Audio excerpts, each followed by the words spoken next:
हेर्नुहोस् हाम्रो घरबाट आयो यो नासो आजको चाहिँ। यो चाहिँ हँदेलो हो, गाना हँदेलो भन्छ यसलाई। यो विशेष घस्नको लागि प्रयोग गर्नलाई ल्याउनु भयो, पठाइदिनु भयो। यो चाहिँ प्योर गाईको घिउ घस्नले भनेर पठाइदिनु भएको। यो अमिलो हो, यसलाई अमिलो भन्छ। यस्तो छ अमिलो, दुईवटा दानासँग टन्न थियो तर कुहिएर फालिदिएको। यो मार्सी, यसलाई भन्छ खासमा मार्सी चामल भनेको। यसलाई मार्सी चामल भन्छ खासमा,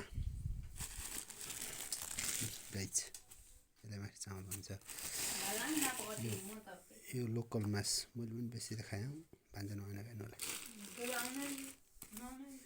टन्नै खाएँ। यो चाहिँ यहाँ छ विशेष यो कोदाको पिठो। यो कोदाको पिठो सासूले दिनुभयो, यो भाउजूले दिनुभयो। यो चाहिँ भाउजूले दिनुभयो घरबाट। यो पनि भाउजूले दिनुभयो, यो पनि भाउजूले दिनुभयो, यो पनि भाउजूले दिनुभयो घरबाट। यो हामीलाई चाहिन्छ, त्यो भयो।